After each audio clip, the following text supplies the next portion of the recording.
채권하는 사람 고부장입니다. 여성의 경제활동을 늘리고 싶다면 어떻게 하는 것이 좋을까요? 또 우리 아이를 똑똑하게 키우고 싶다면 무엇을 해야 할까요? 다가오는 대통령 선거에서 누가 될 것인가 예측한다면, 또는 누구를 당선시키고 싶다면 어떻게 하는 것이 좋을까요? 이런 질문에 감이 아니라 정확한 사실에 근거한 답을 줄 수 있을까요? 오랜 시간 동안 애널리스트로 활동해온 신현호 씨는 데이터를 정확히 분석한다면 가장 효율적이고 정확한 답을 찾아낼 수 있다고 주장하고 있습니다. 그런 주장을 책으로 낸 것이 바로 이겁니다.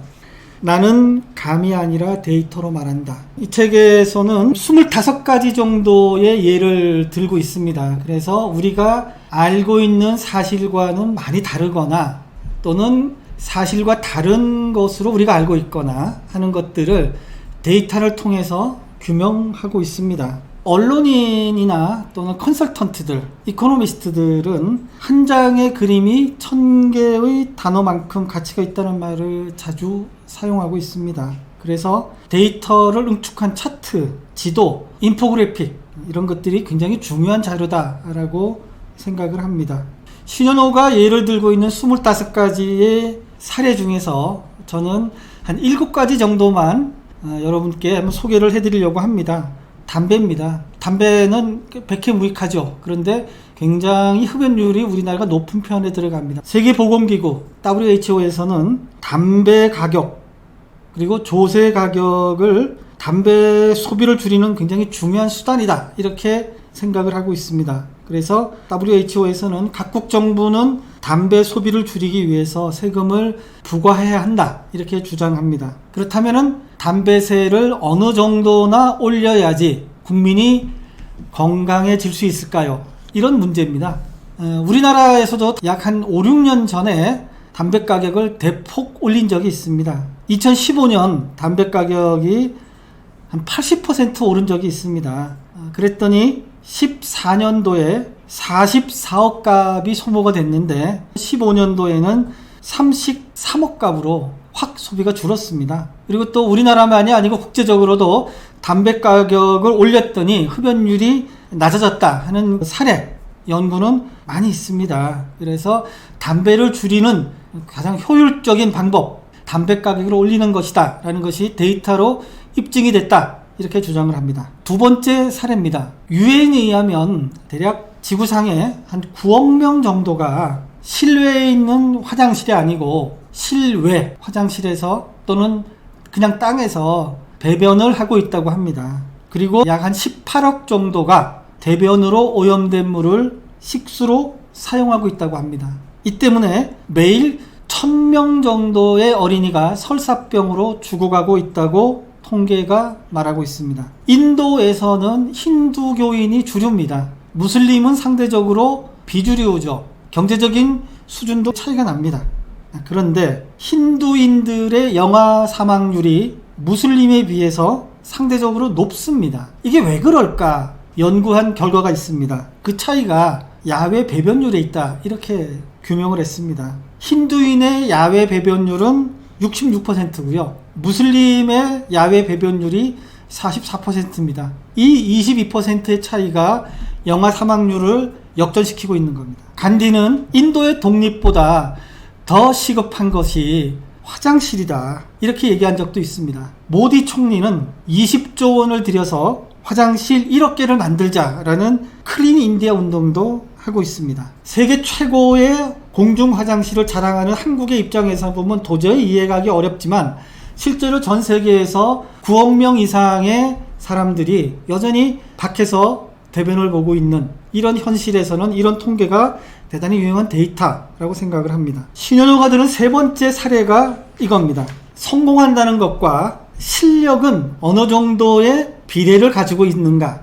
교육 수준이 소득에 중대한 영향을 미치기 때문에 계층 간 이동성을 분석하려면 교육에 특별히 주목해야 됩니다. 한국의 경우 과거 소수만이 누릴 수 있었던 교육 혜택이 산업 고도화 시기에 국민 대다수가 누릴 수 있는 그런 교육 시스템이 정착이 되면서 이 교육이라는 것이 평등 기제로 상당히 중요하게 작용을 한 바가 있습니다. 그러면 지금도 이 교육이 평등한 기제로 작동하고 있을까요? 그렇지 않다라는 것이 데이터로 입증을 되고 있습니다. 지금은 부모 세대의 교육 수준, 그리고 부모 세대의 부가 높을수록 자식 세대도 교육 수준이 높다는 것이 증명이 되고 있고요. 그래서 지금은 교육이 평등의 기제로 작동하는 것이 아니라 불평등한 사회 기제로 작동하고 있다. 계층 간 이동의 사다리가 아니라 그 사다리까지 없애버리는 그런 기제로 작동하고 있다라고 데이터는 말해주고 있습니다. 네 번째 드는 사례는 취업과 부모 찬스입니다. 교육보다도 더 불평등한 것이 있다고 주장을 하고 있습니다. 바로 취업 기회의 불평등입니다. OECD 조사의 삶의 형편 보고서에 따르면 내가 의지할 수 있는 친척이나 지인이 있느냐라는 질문에 대졸자는 82%가 있다라고 얘기했고요. 고졸자는 42%가 있다라고 얘기했습니다. 한국의 경우입니다. 이 차이가 OECD 국가 중에서 제일 컸습니다. 이 얘기는 무슨 얘기인가? 우리 사회의 부의 대물림 현상이 심화, 확대되고 있다라는 것을 반증하고 있는 것입니다. 2000년대 들어서 최하위층의 계층 이동성이 약화됐고요. 계층 상향 이동에 대한 희망이 저소득층일수록 줄어들고 있다라는 것도 통계에 잡히고 있습니다. 소위 부모 찬스를 쓸 수 없는 사람들은 점점 더 부의 아래층으로 내려가고 있다라는 것이 데이터로 잡히고 있다는 것입니다. 비슷한 얘기입니다. 유전무죄, 무전유죄입니다. 2017년 동아일보 조사에 따르면 이 유전무죄, 무전유죄에 어느 정도나 동의하십니까? 라는 질문에 91%의 국민이 그렇다고 생각하고 있습니다. 그렇다면 현실에서도 그럴까요? 조세재정연구원에 있는 박사가 연구한 논문에 따르면 현실도 그렇다라고 되어 있답니다. 이걸 어떻게 했느냐? 2000년부터 15년 동안 주요 기업 범죄와 연루된 738명의 판결을 분석을 했습니다. 특정경제 범죄 가중처벌에 따른 법률, 이런 사범들의 경우에는 1심 집행유예 비율이 45%인데 주요 기업 범죄를 저지른 사람은 58%로 높았고요. 재벌 피고인으로 범위를 좁히면 68%로 더 높았습니다. 또 항소심의 경우 재벌 피고인은 집행유예 비율이 78%까지 더 높았다는 거예요. 돈이 많을수록 사회적 지위가 높을수록 집행유예 비율이 높았다라는 것이 재판 판례로 입증이 됐다는 거죠. 한국만 이럴까요? 미국도 비슷하답니다. 미국도 가난한 집 출신이 부유한 집 출신보다 훨씬 더 형량을 높게 받고 있습니다. 남성의 경우 부모 소득이 하위 10%인 경우 수감되는 비율이 상위 10%보다 대략 20배 정도나 높았다는 거예요. 미국이나 한국이나 또 다른 나라도 이 부의 대물림이 여전히 사회적으로 잘 일어나고 있는 중요한 현상이다. 이렇게 분석되고 있습니다. 여섯 번째가 독서에 관한 겁니다. 우리나라 사람들이 집에 책을 어느 정도나 가지고 있을까요?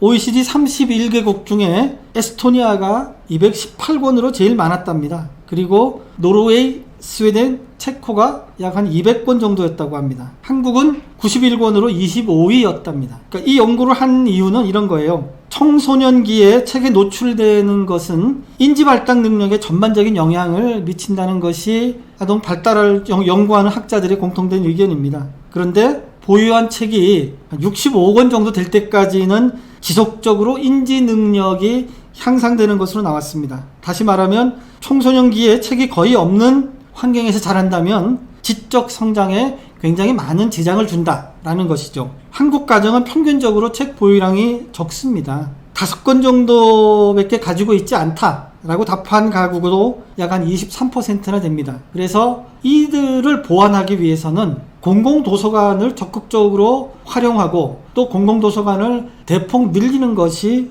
필요합니다. 그리고 이런 공공도서관을 어린이들이 또는 지역 주민들이 자주 그리고 더 적극적으로 활용할 수 있는 프로그램들, 이런 시스템을 개발하고 확장하는 것이 필요하다라고 주장을 하고 있습니다. 7번째 예로 드는 것이 여성의 경제활동 참가입니다. 한국의 여성 경제활동 참가율은 59%로 나옵니다. 그래서 OECD 국가 중에서는 끝에서 5등입니다. 우리보다 낮은 국가라는 게 터키, 멕시코, 이탈리아, 칠레 이런 나라들이고요. 그런데 한국 여성들이 공무원 시험이 사시거나 행시거나 이런 중요한 시험들, 국가고시 같은 걸 보면은 늘 최상위권의 여성들이 많이 포진되어 있지 않습니까? 여성의 능력이 부족해서 여성의 경제활동 참가가 적은 것은 아니다라는 것을 입증하고 있는 것이죠. 그런데 왜 그럴까요? 많은 인사 담당자들이 여성의 경제활동 참여가 부족한 것, 잘 되지 않는 것으로 여성들의 출산과 육아에 따른 업무 공백을 우려하고 있기 때문입니다. 그래서 만든 것이 부모휴가죠. 그런데 대부분의 여성들은 이 육아휴가, 출산휴가를 사용하고 있는 반면에 남자들은 휴가를 거의 사용하고 있지 않습니다. 16년도 통계를 보면은 육아휴직자는 여자는 8만 명이 넘지만 아빠는 7천 명, 10%도 안 되지요. 그래서 북유럽에서는 아빠 휴가 할당제라는 것을 쓰고 있습니다. 부모 휴가 가운데 아빠에게 할당된 한 달은 아빠가 쓰지 않아도 엄마에게 양도할 수 없도록 만든 제도입니다. 그래서 아빠 휴가를 꼭 쓸 수 있도록 법으로 규정한 것입니다. 당연하다고 생각하는 것이 사실이 아닌 경우도 많고 또 전혀 생각하지 못했던 것이 사실로 확인되는 경우도 왕왕 있습니다. 그런데 사실을 확인하는 데는 또는 사실을 설명하는 데는 데이터가 가장 효율적입니다. 데이터의 홍수 속에 사는 현대인들에게 사실과 데이터가 어떤 관계가 있는가를 다시 한번 생각하게 만드는 책이 바로 이 책, 나는 감이 아니라 데이터로 말한다입니다. 굉장히 재미있는 데이터와 해석들이 여러 개가 실려 있습니다. 여러분도 한번 읽어보시길 바랍니다. 제가 이 책에 주는 별점은 2개입니다.